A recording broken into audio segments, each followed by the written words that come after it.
Yeah, I am working toward growing some clientele. I mean, some more clientele. I think I would like to get like a brand in just a fine niche because, as you know, my business is quite young in comparison to a lot of coaching businesses, right? So it's basically right now working on growing clientele and fine tuning a bit of direction, right, in terms of what I want from for the next 1 to 3 years.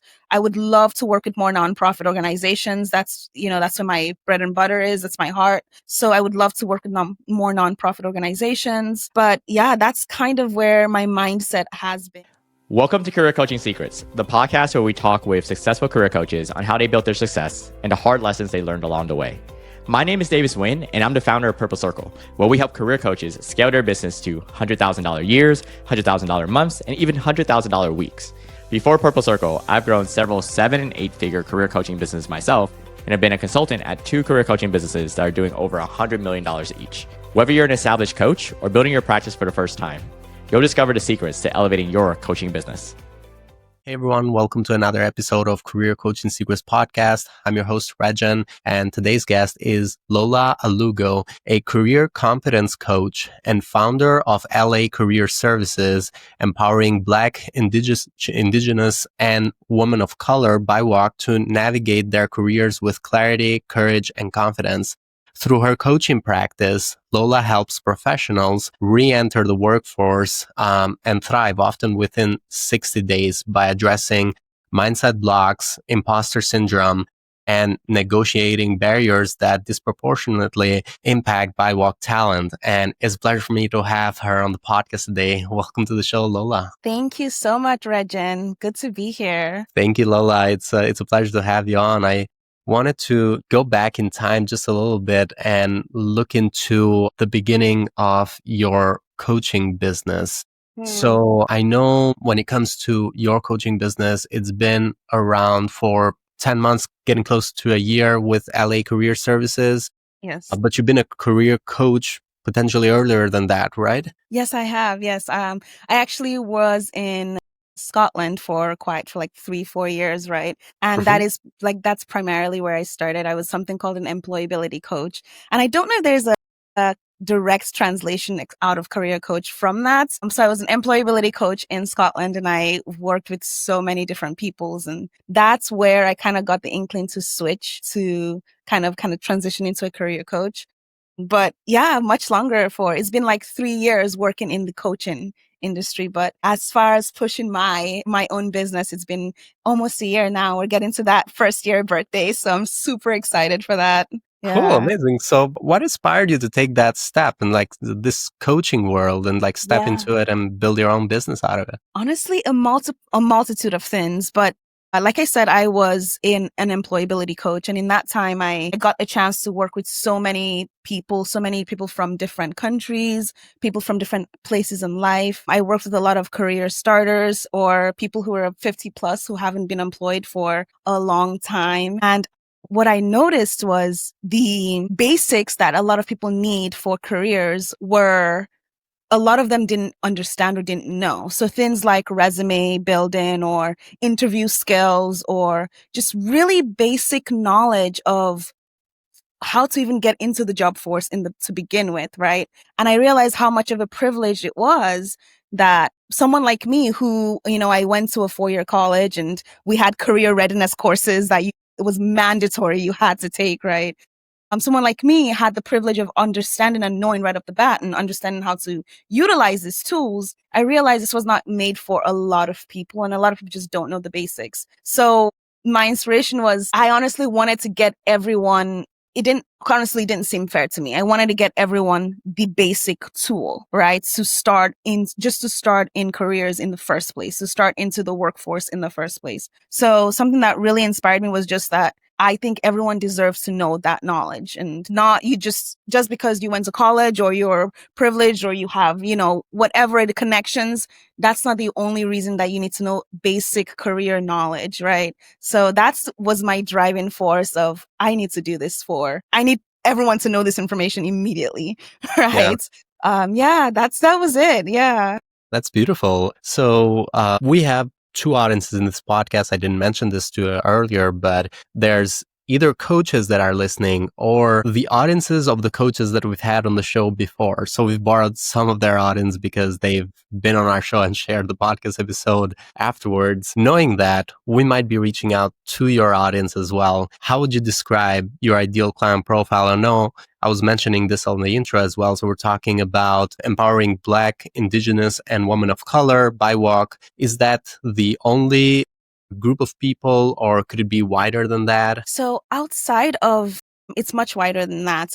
I think I always say I am a woman first, right? Especially a BIPOC woman first approach in a lot of my coaching. However, I am also, I look past that to people who have certain kinds of needs. So mainly career starters, as mentioned in the intro there, and people re-entering the workforce, especially people who either have been incarcerated or people who have maybe previous addiction issues or deal with homelessness, and they're just people who really need to understand the basics, right? Those are the kind of people that I first put my information toward. And then it is women and BIPOC women as well who are seeking career confidence and seeking a way to I always say kind of hack the system, right? Because a lot of the time systems are not necessarily built for everybody. That's not how systems work, right? Systems are built to work for certain people, and that's it. That's right. So I want people of all circumstances, either, people, minorities, or people who the system weren't really made for, to also succeed, also get that basic knowledge. So that tends to be a lot of my clients. And I find that a lot of people I've worked in the past are people who are just starting their careers, or people who I want to change my career. I don't know where to go from here. I was doing this for 24 years and now I want to do something completely new, but my resume does not match that at all. So I give them kind of the knowledge and the confidence to say, okay, you can literally start from anywhere. And I like to say my message is more of my clientele than my clientele is. So I love to target people who really, really want the knowledge to change and the knowledge to say, I have the confidence to succeed in this part, no matter where I'm from, no matter what I've been through. And that's basically the kind of clients I work well with. Yeah. Cool. Thank you. Thanks so much for sharing that, Lola. Yeah. How is the engagement you have with them? Is there a program that your clients go through? Is there a program length? How is it like to work with you, for those of them listening? Yeah, no, because I work with a lot of vulnerable communities, and I also work with people who may either not have the financial backing to work with me. I really do leave a lot of my programs up to my clients, right? So I give them a suggestion and I say, okay, how can we work with you to get what you want, and obviously to get what I need from it, right, as well, right? In terms of financial needs. A lot of the time I kind of operate on either a 3-week coaching session if they are able to do something like that, or I just work on a one-off basis where they come to me and say, hey, Lola, I really need some help working with my resume. I'm very stuck. I don't know how to translate this resume to this position I'm looking for. And I can give them like an hour and a half or a 2-hour session right there and then say, okay, what is your goal for this specific reason? How can we guide you to that? Right. And after that, I obviously offer what I noticed from our conversation is that you might need more of a more direct and intimate session. We can do that as well. Right. So I know a lot of coaches have program plans and a lot of them have like really structured, like this is a 9-week program. It's amazing. And I think it works for a lot of people, but some people just cannot afford a 9-week, either in finances or time, right? They can't afford a 9-week program that's, rigorous and structured. And so I really leave it up to my clients to tell me what they're comfortable with and what they feel that their means can afford. Because at the end of the day, I'm here to work with people who really not a lot of people are willing to work with. So that's where my priority is in that. Yeah. Yeah. And for the coaches now that are listening, when it comes to you finding your clients, have you seen a certain marketing channel that works better for you, or maybe multiple?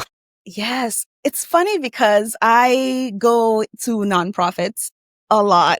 And I am sure they're probably annoyed by me offering services. Obviously I do regular channels. I do LinkedIn. I do, things, market my service, give my information on those channels. But the main getting clients, I really just kind of hone in on nonprofit organizations, or I also work with some edutech Mhm. cohorts. And a lot of them are usually people entering careers for the first time, or people who may not be able to afford certain opportunities, but are just asking for a chance. So a lot of the time I work with several nonprofit organizations. I think in my mom's hometown, she's a drugs and alcohol counselor for a nonprofit. And I basically try to connect with people from her knowledge, kind of get some knowledge from her and say, how can I reach these groups of people? Because I do want to share this knowledge that I think everybody should have. So working and targeting nonprofits has been really, really useful. And like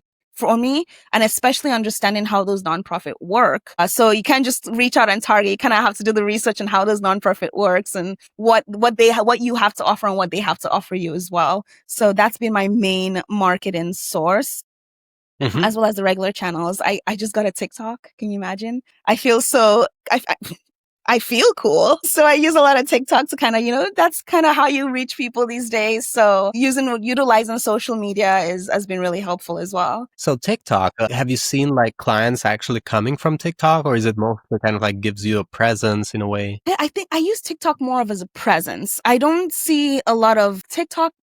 You'd be very hard pressed to find clientele until you have a certain reach on TikTok, right? I think that's just how algorithms work in general. Mhm. So I think in terms of reach, I've gotten some reach on TikTok, but I'm not looking at TikTok to source clients. That's not the main priority. A lot of my TikTok is information. So I'm looking to share some information that someone might not know. Right. So that's what I use TikTok for. But I find that people look at the TikTok, then they could go to the Instagram page, and then they can go to LinkedIn and, things like that. So that's kind of how the process works. But I'm hard pressed to find people DMing me on TikTok saying, hey, I mean, I don't think TikTok is very career focused at the Yeah. moment. So yeah.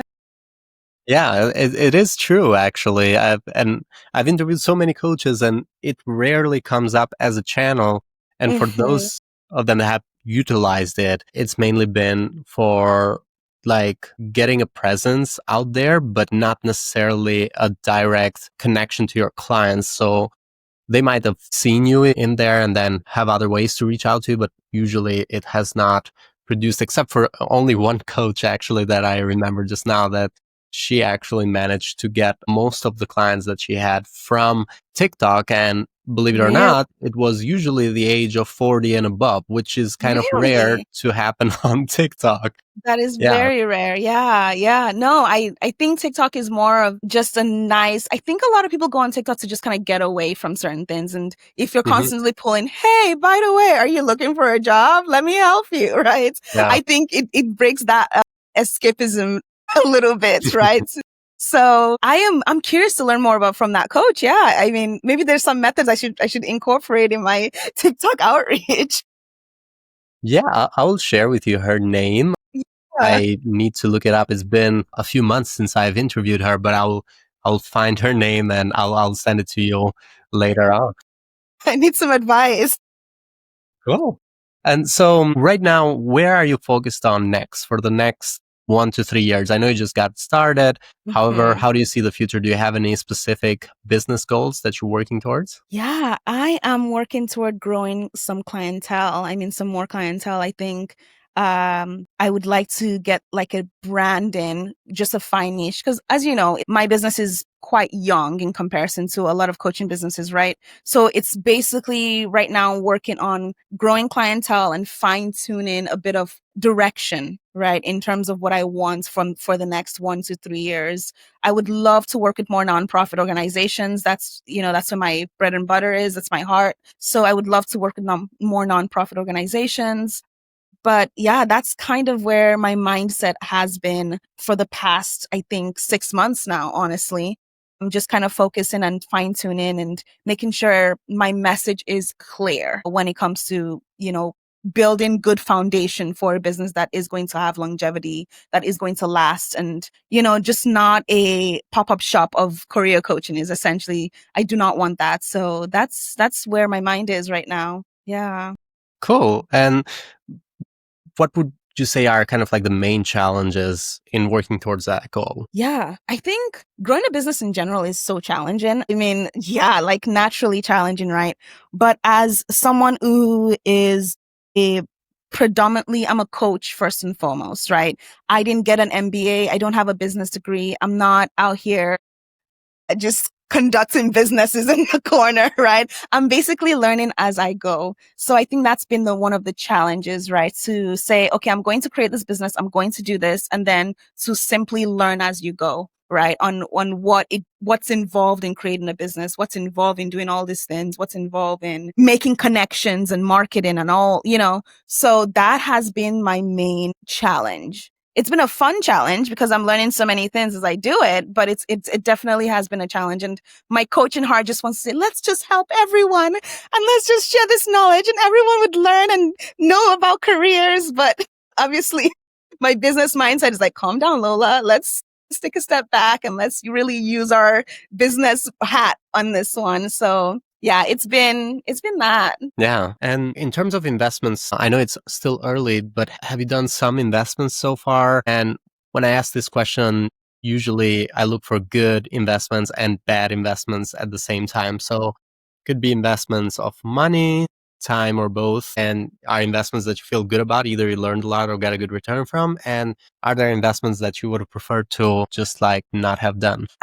Investments. I think a lot of I think very early on, I hemorrhaged some money in just like getting the glitz and glamour of a business, right?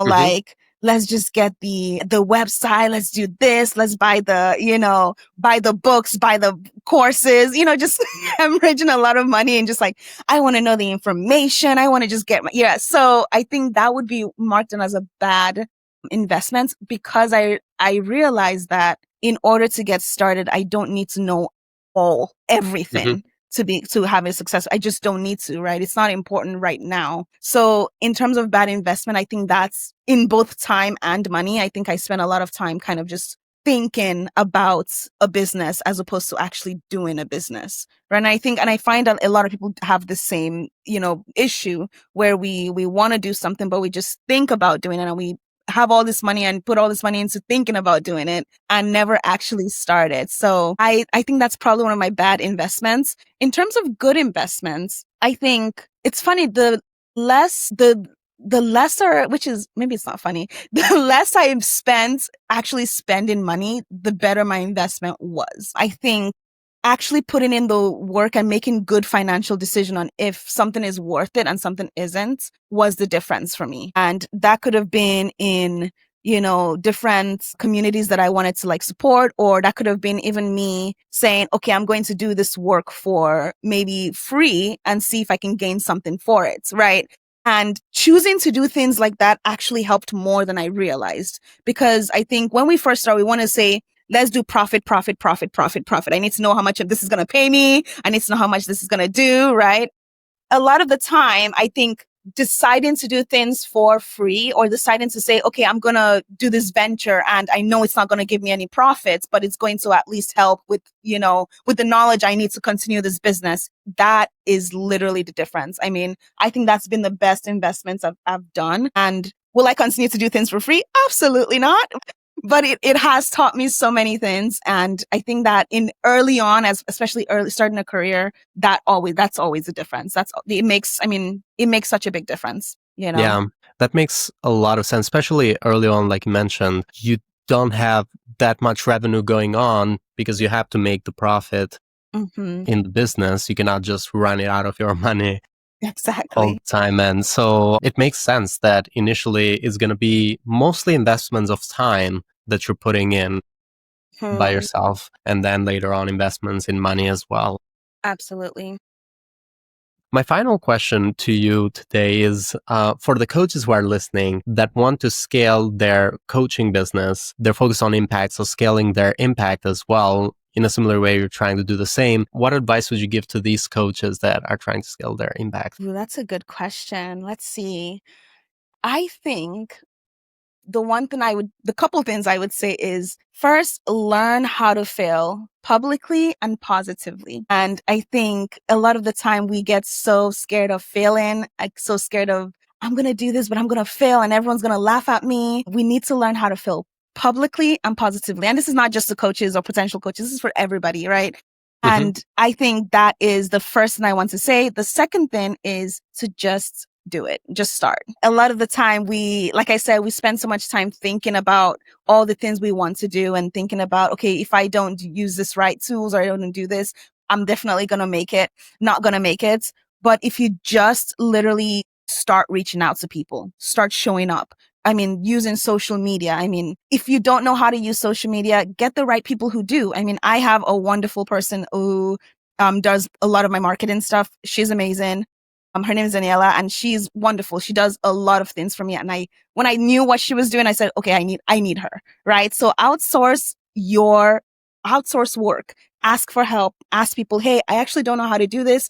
I don't know how to use TikTok. I don't know how to do a TikTok dance. Ask people for help and don't be afraid to ask for help and fail.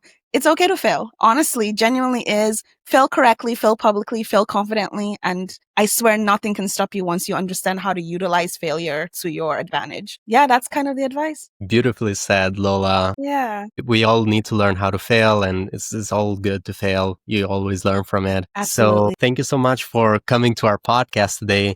For anyone who wants to find you or connect with you, they can go into LinkedIn and look up Lola Alugo. They'll be able to find your profile.